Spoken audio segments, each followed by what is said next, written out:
Classify the following changes. Practice problem number 1. Classify the following changes as physical or chemical. First one, a vase smashes into bits. It's a physical change, right? We haven't reacted it with anything. We end up with the same matter in the same form before and after the process. It just looks different to us. In this case, it's broken into smaller pieces, but it's still, at the molecular level, it's still the same thing. Okay, B. Eggs, flour, sugar, milk, and vanilla are baked to make a cake. It is a chemical change. It's not just a matter of heating up those things, and when you cut into it, even at the molecular level, it's no longer egg molecules and flour molecules and sugar and milk. There's actually chemical reactions that take place. Baking is chemistry. You have ingredients, you apply heat, you get a reaction, and it produces a product which is different than what you started with. Okay, C. Dry ice turns into a gas. What is dry ice, first of all?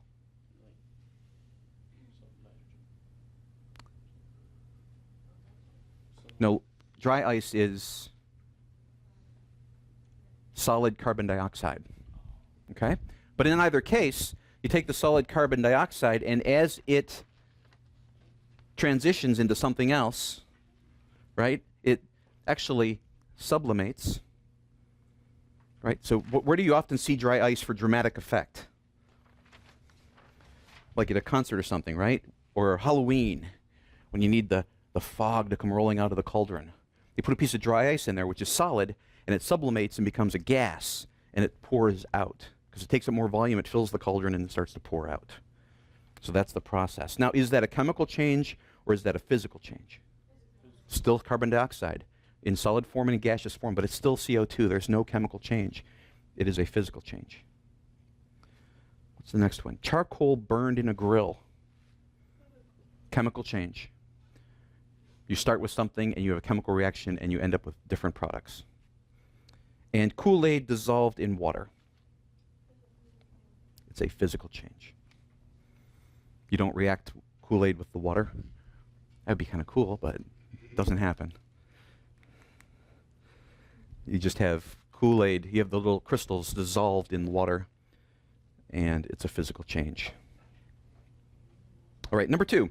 Lead has a density of 11.4 grams per milliliter. The density is equal to 11.4 grams per milliliter.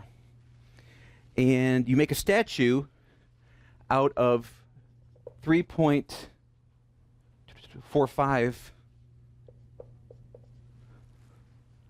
liters of lead.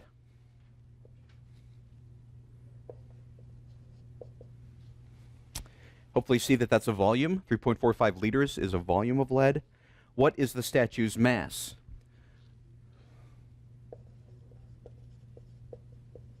So the straightforward formula is what?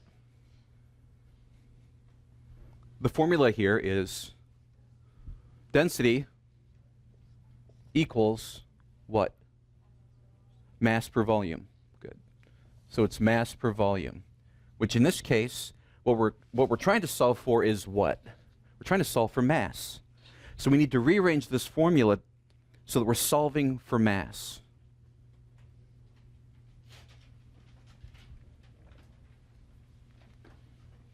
Okay? We'll solve it for mass by multiplying both sides by volume, and what we're going to end up with rho times volume is equal to mass. Our density, rho, is 11.4 grams per every 1 milliliter. You see that? So the density is here.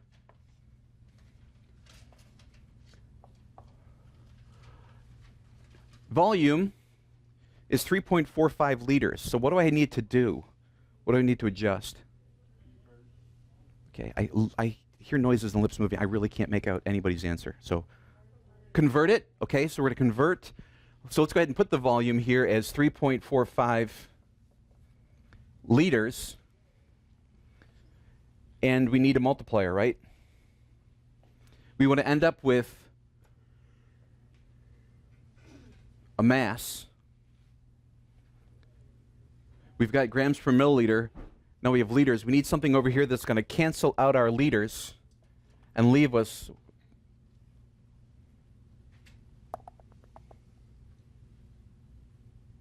liters cancels liters, grams. Yeah, we need milliliters here, right?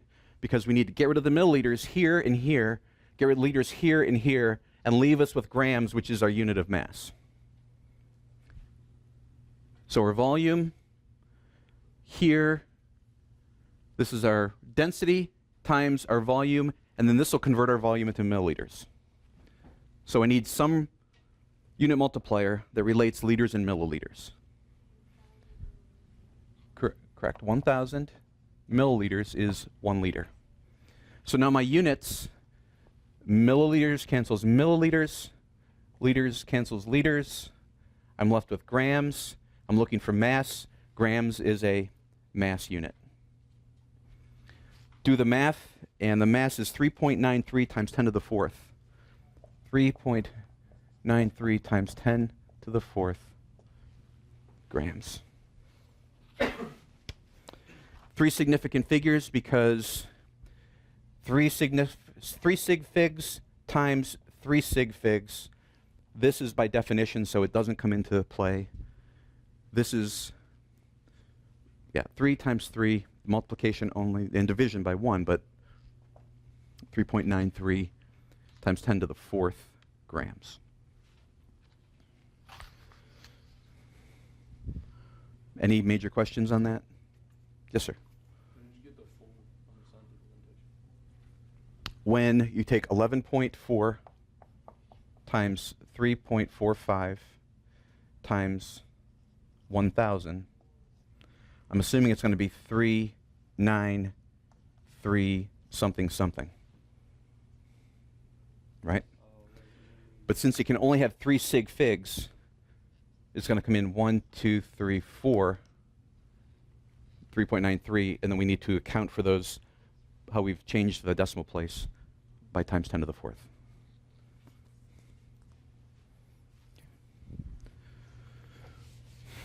All right, number 3.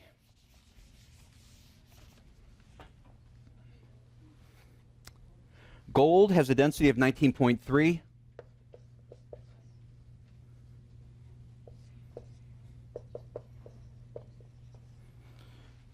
.3 grams per cubic centimeter. If gold nugget has a mass of 45.6 kilograms, mass of the gold equals 45.6 kilograms. What's its volume? Okay, so the density of the gold, 19.3 grams per cubic centimeter. The mass of the gold, 45.6 kilograms. What's the volume of the gold that I have? Same formula, right? Rho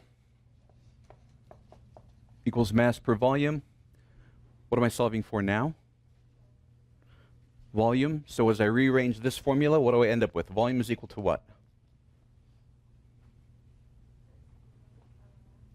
Say again?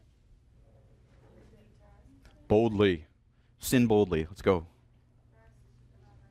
Mass divided by density. Good.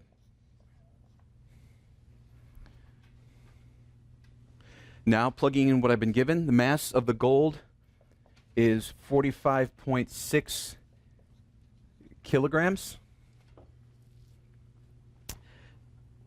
Question to you, do you want to leave it as grams or kilograms? Because when we look over at our density, what are we going to be dividing it by?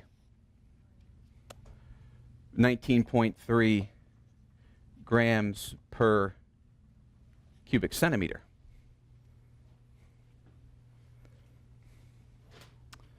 So what do we want our units to be in the numerator? Grams, right? So we need to convert this into grams. So let's go ahead and add something that's going to get rid of kilograms and give us grams. And I need a relationship between kilograms and grams. I heard voice. I don't know what you're saying, but I'm going to assume you said 1 kilogram is 1,000 grams. Okay?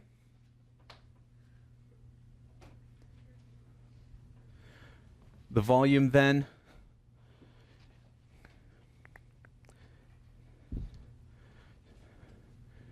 (2.36 times 10 to the third) cubic centimeters.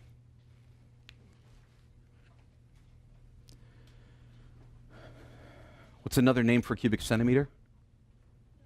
A milliliter, right. So you could also have written 2.36 times 10 to the third milliliters. It would have been correct.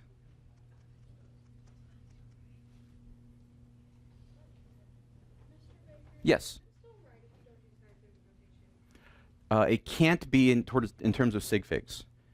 It could be true but not correct. I'm sorry? Please understand, I could. I don't know that I will. Because again, you can only give it a certain amount of significance or precision based upon whatever math you're doing. Here it's multiplication, so it's multiplication and division, so it's sig figs. The correct and true answer is 2.36 times 10 to the third. A true but not completely correct answer would have been to not have sci-fi, to go ahead and write it out in long form. That would maybe be true, but you can't impose that level of accuracy or precision to that answer. You've got to, technically, you need to keep it to within 3 sig figs. This one here doesn't count because it's a definition. These two here do count because they're actual measurements. Mm-hmm.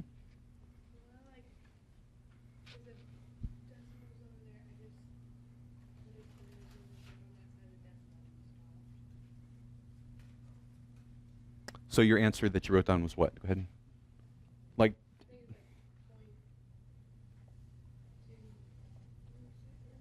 something times 10 to the fourth? No, I didn't put the times. So, 1, 2, 3. I would expect an answer something like that. Something different in the ones place, maybe. Something 4 or less. If it's 5 or more, then you would have had to round up. So, something between 2360 and 2364. 0.9 repeating. Okay. For me, the biggest issue is process, setup. Then the last is probably getting this answer is last. After you get the process right, the setup right, the next thing is between calculator skills and sig figs. So sig figs would be the next significant, and the actual calculator work would be last. Number 3. Number 4, is the following balanced? We have several different balancing questions, right? 4, is it balanced? 5, balance it. 6, balance it. Now, 4 and 5, are they balanced? I'm going to do those. I'm going to go ahead and do those on the board. I'm going to take about 10 minutes or so and write number 4 and 5, the answers to 4 and 5 on the board. While I do 4 and 5, go ahead and clear your desks. Okay, go ahead and clear your desks. And I'm giving you back your partial work on number 6. Here's your partial work on 6. I'd like you to do more work on 6 while I do 4 and 5 on the board. Actually, would you go ahead and just send those in the right direction? There's yours. You know, every morning when you say good morning and I say guten Morgen, that's a pun, right? You understand that. Okay. Why does she always answer in German? Because her name is Morgan. It's guten Morgen. Morgen, yeah. Guten Morgen.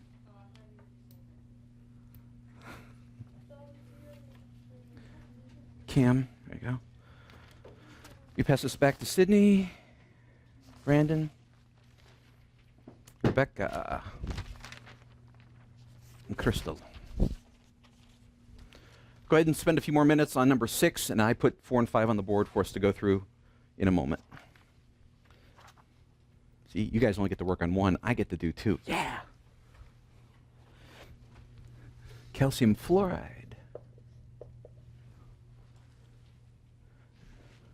I'm going to drop the phase symbols, just so you know. It's not fundamental in balancing. 2NH4.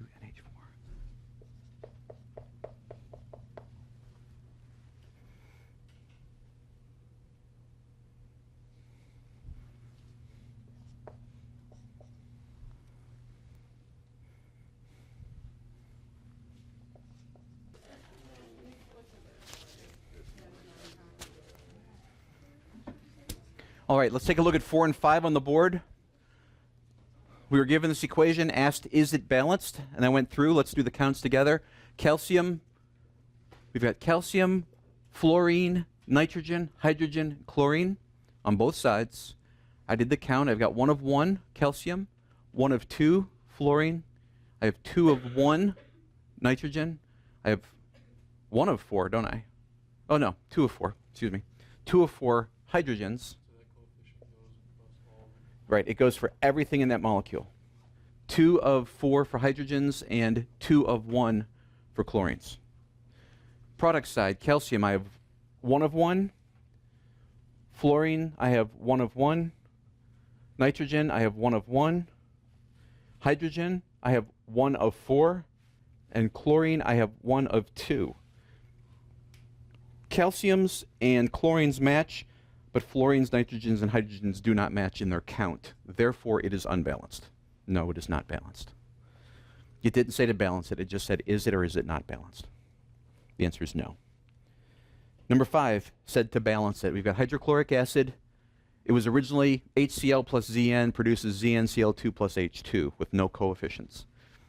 Originally went through the count, so it was 1 hydrogen, originally, without that coefficient, 1 hydrogen, 1 chlorine, and 1 zinc produces 2 hydrogens, 2 chlorines, and 1 zinc.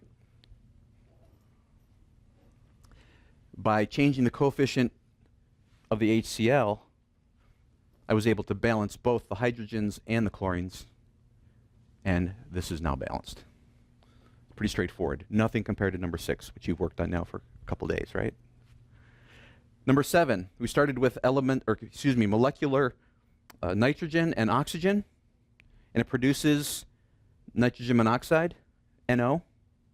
Balance the equation. Well, we've got 2 nitrogens and 2 oxygens, and they combine 1 to 1, so we need to make 2 of them. It's a very straightforward, simple balancing question. Okay, we're on number 8. Any questions on, first of all, remember if it says, is it balanced? This is all you're doing. You're not going to balance it. You're just going to say, is it balanced? And it's balanced if the atomic count for every element is the same on the reactant side as the product side. In most cases, that's a lot quicker than, and balance it.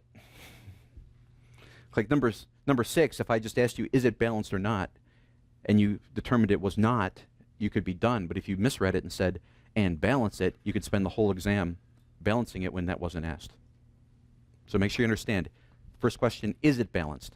Second type of question, if not, balance it.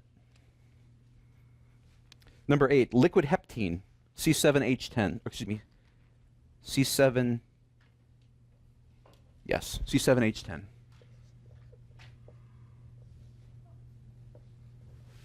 Smeared. Let's try that again. C7H10. Liquid heptene can react with gaseous hydrogen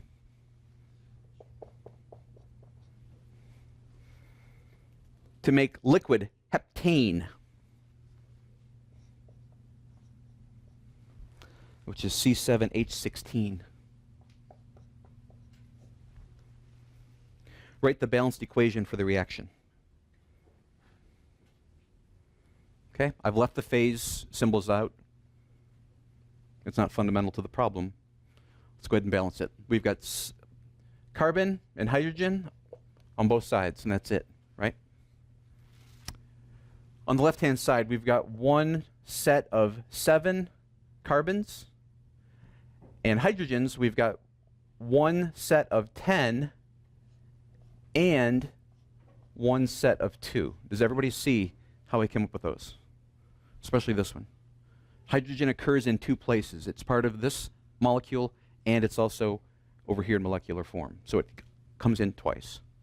So the total carbon count on the left-hand side, or the reactant side, carbon is 7, and hydrogen comes out to be 1 times 10 is 10, plus 1 times 2 is 2, 10 and 2 is 12. Now let's go to the product side. My carbon count. I have one set of 7 carbons, and for the hydrogens, I have one set of 16. Okay? What do I lack, or what do I need? First of all, I'm going to look and see if there's any place where I have more reactants than products. Does that happen in any place? No. In every case, I've got more product than reactant. So I need some more reactant. What do I need more of? I need more hydrogen. Now this is sweet because as I look over here, I have a case where hydrogen is all alone in molecular form. Okay? I have 2. How many more hydrogens do I need? Remember, I start with 12, but I end with 16. What do I need to have over here? I need to have 12, right? I need 4 more. How do I come up with 4 more hydrogens without messing up the carbons? I need to add 2 more hydrogen molecules, right? I need to add 2. So what's my coefficient going to be? 3. I have 1. I have 1. I need 2 more. And 1 plus 2 is 3. Okay? The reason I said that way is a lot of people do that. How many do I need? I need 2 more. And so they think by adding the coefficient of 2, you've added 2. You haven't. You've only added 1. Okay? Now that's going to change this multiplication here to 3 sets of 2, which will be 6 and 10. That'll give me 16, and now it's balanced. Okay, so, and as soon as you said it, as soon as I said no, you went, oh, I understand. Yeah, that's how we learn. We go, oh man. Sometimes you get it right only after you get it wrong. Some people in here mentally didn't get it wrong, so they're not going to get it right. So think of it that way. You're ahead of them. Number 9, balance the following. Guess what? Same kind of thing. C7H16 plus oxygen, molecular oxygen, reacts to produce carbon dioxide and water.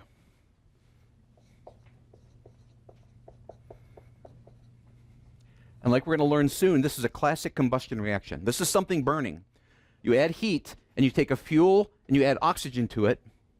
And when that happens, it's going to produce carbon dioxide and water vapor. All right. Let's do the counts. We've got carbons, hydrogens, and oxygens. Carbons, oxygen, hydrogen, oxygen. Okay, good. Carbons, I've got one set of 7. I have one set of 16. And I have one set of 2. And on the right-hand side, the product side, carbons, I have one set of 1. Hydrogens, I have one set of 2. And oxygens, I have one set of 2. And I also have one set of 1. Any difficulties with that? Did I get it right? I ask you to check me. I'm not assuming I'm right. Let me know if I'm wrong, okay? All right. What do we need to balance? We need to balance, we need to do work on all of them, don't we? Let's save intentionally doing the oxygen for last because it's both a compound over here, occurs more than one place, and it's also elemental over here. So we can save that for last. Let's look at something else. Let's balance, first of all, let's go ahead and try to balance the carbons. This is a big number, right? It only occurs one place here and one place here. We've got 7 here. We need to have 7 over here. How am I going to do that? a coefficient of 7. Right? We're multiplying it to get 7. We're not adding to it. It's all in the way I said it before. We need to add 4, so we need to add 2. In this case, we need 7 times as much. So we're going to multiply it by 7. 7 times 1 is now 7. But also, in this section here, this now changes to 7, correct? So I've got 7 here, but this is now 14 and 1, which gives me 15. We'll pick it up there tomorrow.